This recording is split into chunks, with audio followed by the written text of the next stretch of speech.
আসসালামু আলাইকুম বন্ধুরা, আজকের ভিডিও থেকে আমাদের অনেক কিছু শেখার আছে। কেন এই কথা বলছি? নদীর বুকে এক খণ্ড ইবাদতের গড়। এই যে আমার ঠিক পেছনে আপনারা দেখতে পাচ্ছেন একটি ইবাদতের গড়। মুসলমানরা যেখানে বসে আল্লাহকে ডাকেন, খাস দিলে আল্লাহর কাছে চান, সেই গড়টি নদীর বুকে আজকে দৃশ্যমান দেখা যাচ্ছে। যেখানে খোলা মাঠে মানুষ নামাজ আদায় করতেন, সেইখানে আজকে দৃষ্টিনন্দন একটি মসজিদ নির্মাণ করে দিয়েছি আমরা। আর হ্যাঁ বন্ধুরা, এই মসজিদ নির্মাণ করতে যেয়ে আমি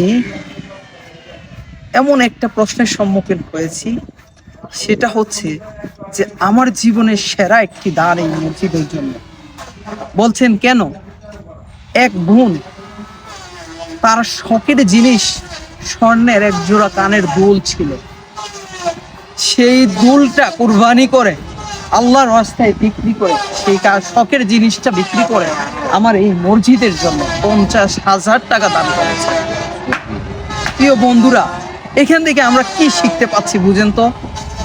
যে চরে ছিল না কোনো মসজিদ, যেই চরের মানুষ খোলা আকাশের নিচে নামাজ আদায় করে, আজ ছোট্ট ছোট্ট দানে আর এই বোনের কুরবানিকে যেন আল্লাহ রাব্বুল আলামিন কবুল করেন। যে বোন নিজের শখকে কুরবানি দিয়েছে শুধু আল্লাহকে রাজি খুশি করার জন্য। প্রিয় বন্ধুরা, আমি আপনি চাইলে এরকম আরো 100টা মসজিদ আমরা করতে পারি।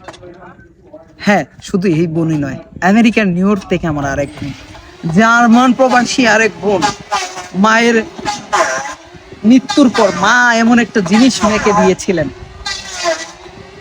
সেই মেয়ে মাকে রাজি খুশি করার জন্য, আল্লাহকে রাজি খুশি করার জন্য, এই আল্লাহর ঘরের জন্য সে 50,000 টাকা ও দান করেছে।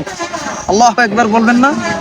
প্রিয় বন্ধুরা, এই শেষ নয়, আমেরিকার নিউ ইয়র্ক থেকে এক বোন 1 বছর থেকে আমার ভিডিও দেখেন, আমার ভিডিও দেখে 69,500 সামথিং এই আল্লাহর জন্য মসজিদের জন্য দান করেছেন।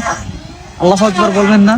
এই পর্যন্ত শেষ নয়, আরো আমার প্রবাসী ভাইয়েরা আমেরিকার নিউ ইয়র্ক থেকে কাকন নামের এক বোন, নাম প্রকাশ করতে বলেছে কিন্তু আজকে আমি বাধ্য হয়ে বলছি, তার অক্লান্ত পরিশ্রম এই মসজিদ দৃশ্যমান হয়েছে। ওনার মাধ্যমে অনেকেই সহযোগিতা করেছেন যারা নাম প্রকাশ করতে অনিচ্ছুক। প্রিয় বন্ধুরা, নদীর বুকে ইবাদতখানা, আল্লাহর ঘর মসজিদ, এটাই হচ্ছে আমাদের মুসলমানদের জন্য একটি শিক্ষণীয় বিষয়। কিসের রাজনীতি, কিসের আওয়ামী লীগ, কিসের বিএনপি? আমরা আল্লাহকে স্মরণ করি, আমরা 3.5 হাত কবরের কথা চিন্তা করি।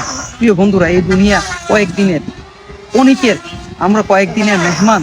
আর এই ঘটনাকে যদি স্মরণ করেন আর এই চতুর্দিকে যদি দেখেন, শুধু নদী আর নদী, মধ্যখানে একটা দ্বীপ, একটা চর, আর সেই চরে আজকে দৃশ্যমান হয়েছে মাছার উপর দাঁড়িয়ে থাকে সেই মসজিদ, আজকে রঙিন টিনে সাজ্জিত হয়েছে। প্রিয় বন্ধুরা, অবশ্যই আপনারা খুশি হবেন এবং আমাদের ভিডিওটি যদি আপনাদের কাছে ভালো লাগে শেয়ার করবেন।